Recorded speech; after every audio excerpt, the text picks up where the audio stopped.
What's up YouTube? This is the second time I'm doing this video. This is going to be my impressions of Adobe Photoshop CS4. I've done it before, but I did it too long and for some reason it wouldn't cut, so I've got to do it in one take. So sorry if I rush over things, okay? Basically, I'm assuming that you already know the Photoshop series. Maybe got CS1, CS2, uh, maybe even CS3 like myself. So, what's really out there in this Photoshop for you?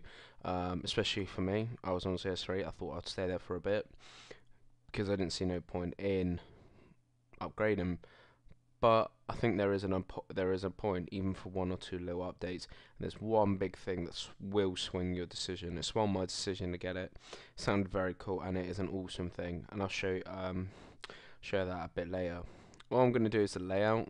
Hopefully you can see this is this right bar at the top is different. You can set it to whatever. Say I want to work with video, which does work by the way. You can import FLVs or FLAs or SWFs, so flash videos. What you can do is get a flash video, add graphics to it instead of using what's it, Adobe Encore? No, on Encore. There's a Adobe program that was used, to edit videos. I mean, you still will use that if you got MPEGs and stuff like that. But what would be cool is that you can draw over a character or get things coming out of a character drawing scene by scene from a video, which is awesome. So that's one big thing of getting this thing. The main update for CS4 is, in a sense, organization. Okay. They're all about continuing from the CS3 about organization. You click that in and look how small and neat that is. Okay, click color, etc. What swatches, and even expand it and de-expand it. What you can do is change the screen mode. You can change it to full screen, so all you do see is a black screen and then the picture. So if you're brushing, it'll be perfect for that. So it's all about organization. Easier to see the picture instead of getting, kind of put off by all these things at the side.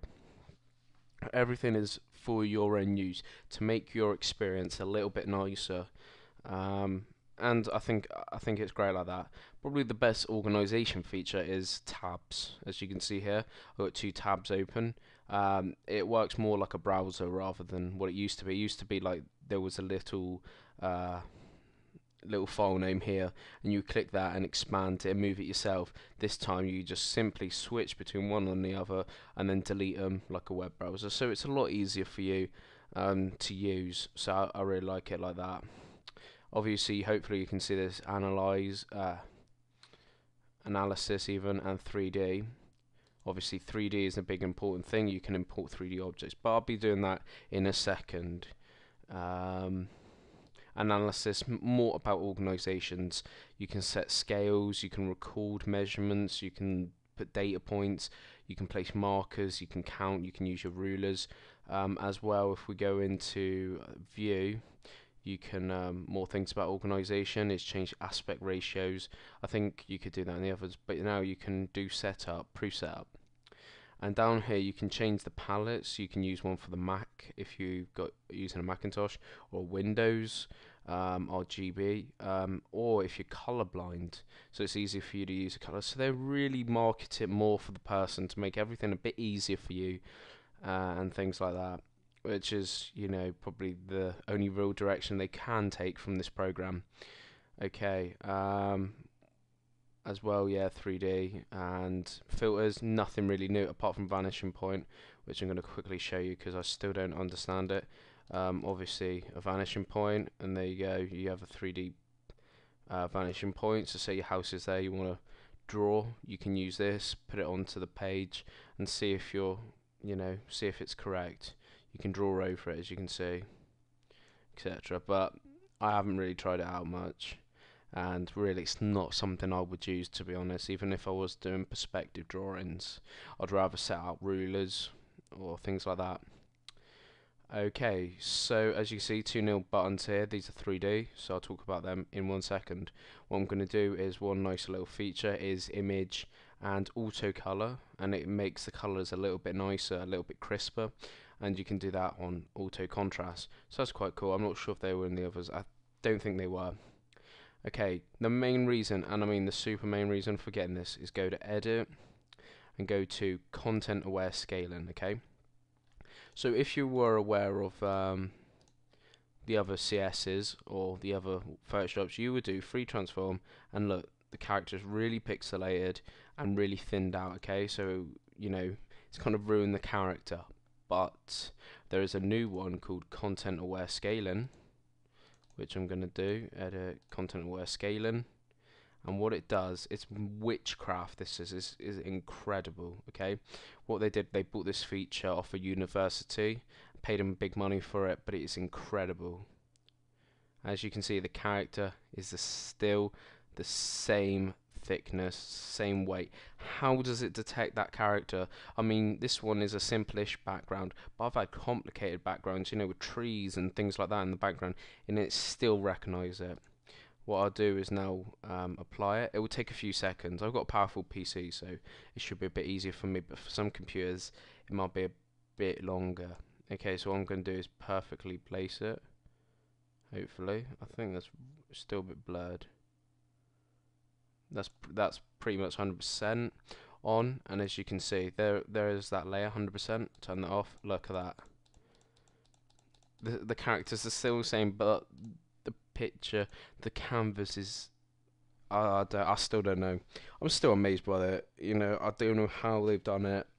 Hats off to the university guys for finding this. It's absolutely insane, and it would be great actually for some things. That you wanted to scale that person down, you know, and less background. So that's perfect. But yeah, that's the main reason I really upgraded. I think that's an incredible feature. Okay, so now really on to 3D. 3D's been implemented. Nice little thing that you can do. Say I want this picture now. So say I want a bit of the picture. So I want that.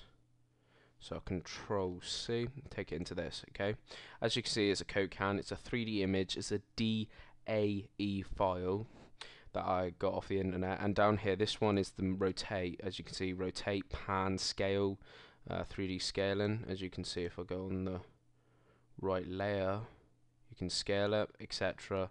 If I go up to rotate, you can rotate, and it's a full 3D image. You can render it if you right-click. Then render settings. Render settings are quite cool. You can get your own. So maybe V-Ray, that do Autodesk will do ones, but you can get it to the ones that you like. Maybe you want this. You know, maybe you do want the line illustration, getting rid of color. Maybe you want a shaded one, still with the lines, so it looks more 3D, which is pretty cool, and you can get a better look. You can set lights. It's really trying to be a 3D program now, integrated with the Photoshop, which I think will be quite cool, as you can put images on, as I'm going to show quickly. And I mean, it's not really showing that much. Control C. I don't know why it's not pasting. Always when you're trying to show something, it just screws up. Maybe because I'm not on the right layer. There we go. Okay, so obviously that's too big. I'm actually going to use free transform, not scaling, because I can't be really bothered. They've improved this much. They've improved as well, which I like to say. They've improved the scaling, the zooming in, so pixels retain the, you know, pixelation better. So all you go, blending modes, turn it down. Hardness, opacity, all the way down, and actually turn it up a bit actually. And as you can see, it's blending more into the can. The can's a basic color, so I'm sorry about that, but best I can do.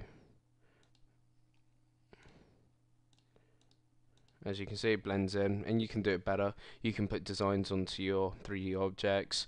Obviously, you still have the adjustment layers, brightness and contrast, which they've changed around. Hopefully made it a little bit better, etc. Okay, so you know, it's a great program, great addition, especially for the 3D. It's worth it, and especially for the content aware scaling. That's my impressions. Comment, rate, subscribe. More coming soon.